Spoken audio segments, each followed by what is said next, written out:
ఇది బాధాకరంగా ఇది. అమ్మ అంత్యక్రియలకు కూతురి భిక్షాటన. నిర్మల్ జిల్లాలో ఒంటరి మహిళ ఆత్మహత్య. అంతిమ సంస్కారాల నిర్వహణకు 11 ఏళ్ల కుమార్తె ప్రయాస. ఏబిఎన్ ఆంధ్రజ్యోతి కథనంతో పలువురి సహాయం. చూడు, పాప 11 ఏళ్ల పాప. ఇక దేశం పరిస్థితి అర్థం చేసుకోవాలి. దీన్ని బట్టి రాష్ట్రం పరిస్థితి, దేశం పరిస్థితి అర్థం చేసుకోవాలి. తల్లి చనిపోతే 11 ఏళ్ల కూతురు భిక్షాటన చేసి ఆమె అంత్యక్రియలు చేయవలసిన దుస్థితి ఇంకా దేశంలో కావచ్చు, రాష్ట్రాల్లో కావచ్చు ఉన్నదంటే ఏ పార్టీ దేశం అభివృద్ధి చెందుతుంది, ఏ పార్టీ తెలంగాణ రాష్ట్రం అభివృద్ధి చెందుతుంది అనేది మనం ఈజీగా. 78 ఏళ్ల చరిత్ర. మళ్ళా 78 ఏళ్ళు పాప, చిన్న పాప. ఏం తెలుస్తుంది ఆ బిడ్డకు? 11 ఏళ్ళ వయసు అంటే అంత్యక్రియలు అంటే ఏం తెలుస్తుంది? ఏం పని చేయాలి? తల్లి చచ్చిపోయిందని ఏం తెలుస్తుంది? ఇట్లా బట్ట పరుచుకొని ఆ బట్టలో పైసలు వేసుకునే కాడికి వచ్చింది.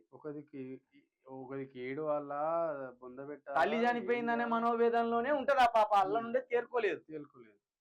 కానీ ఆ తల్లి శవాన్ని తీసుకపోయి మళ్ళా పూడ్చివేతనో లేకపోతే కాల్చివేతనో జరగాలి. ఇట్లాంటి ప్లేస్లకి రాజకీయ నాయకులు పోరు. ఎంతటి దుర్మార్గం కాడికి వస్తుంది భారతదేశం. ఈ నిజంగా ఇది హృదయం ద్రవించే వార్త ఇది. ఆ పాపకు ఎవరైనా నిజంగా సాయం చేసి వాళ్ళకు ఇల్లు చూడు ఎట్లున్నదో. ఆ ఇల్లు చూడు, ఇంటి ముందర జాగే లేనట్టున్నది. ఆ బిడ్డ కూర్చునే కాడ ఆ ఇంటి తలుపు చూడు, ఆ గోడ చూడు, అట్లున్నది. అక్కడ తీసుకొస్తాను రాజకీయ నాయకులు. మీరేమో దోసుకుంటూ పోతూనే ఉన్నారు. మా దరిద్రం అట్లనే ఉన్నది. ఇక మాకు రాని సిగ్గేందంటే మళ్ళీ ఎన్నికల నాటికి గదే 1000 రూపాయలు 500 రూపాయలు తీసుకొచ్చి చేతిలో పెడతావు.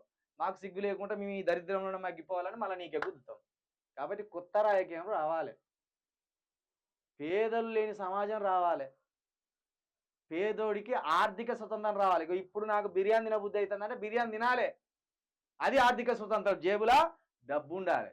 జేబులలో డబ్బు లేకుండా నిన్నడుకోవడం ఏంద్రా సర్కారును? 2 రూపాయల కిలో బియ్యం ఇవ్వని, లేకపోతే ఉచిత బస్సు టికెట్ కోసం నీ దగ్గర చేతులు దాపడేంది, కంట్రోల్ బియ్యం కోసం నీ దగ్గర వచ్చి నిలబడేంది. బానిసలం చేస్తున్నా.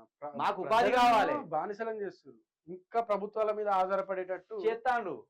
బాధ్యత కలిగిన పౌరులను తయారు చేస్తలేరు.